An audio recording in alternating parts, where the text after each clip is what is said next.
As 2020 comes to an end, I figured I would continue my tradition of posting my top 25 coasters for the year.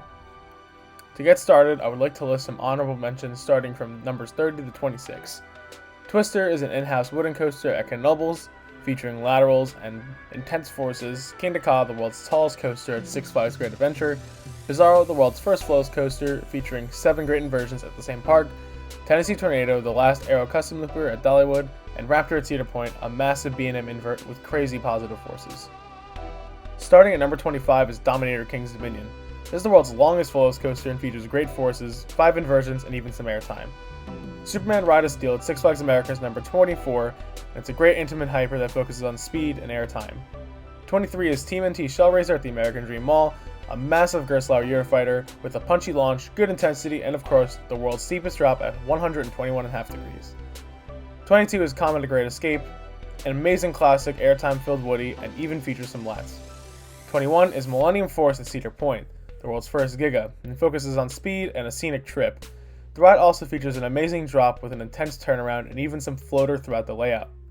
Number 20 is Sandy's Blasting Bronco at the American Dream Mall. This ride is a super intense compact launch coaster with amazing hang time and a top-notch backwards launch. Gale Force is number 19. The ride has a bit of everything. Some good launches, great airtime, positives, and laterals. With this ride's double cycle, it also features a good long ride that actually may be worth the $10 this year. Another classic Woody is 18, Wild One at Six Flags America.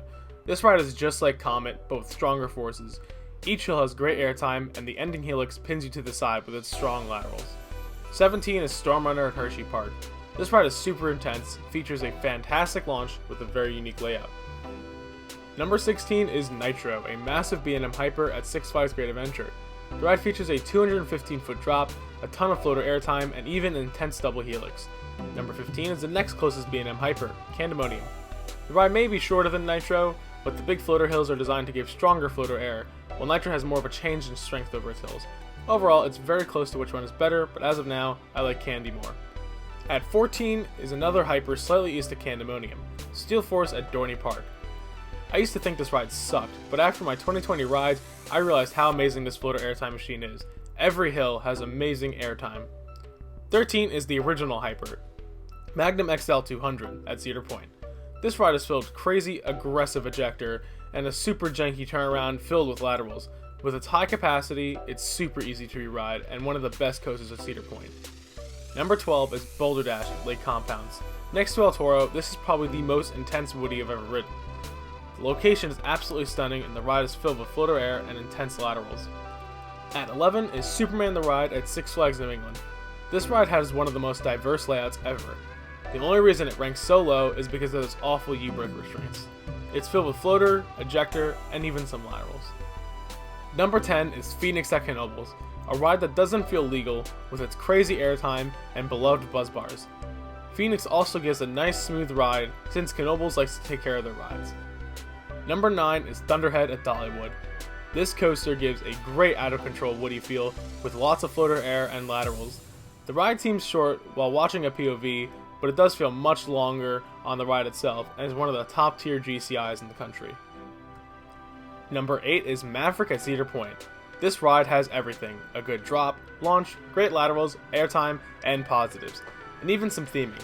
I'm truly sad to say I only got one ride on this at my trip to Cedar Point. Number 7 is Maverick's Big Brother, Intimidator 305. This ride is one of the most intense coasters on earth. Those crushing positives and amazing loopy turns really create an unforgettable ride. Number 6 is Wicked Cyclone at Six Flags New England.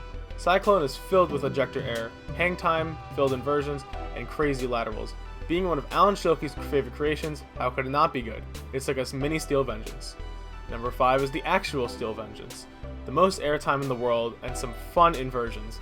Why is it not number 1? While it may have the most, it doesn't have the strongest air on most of its hills, but it's still absolutely amazing, and it's one of the best coasters to ever be built.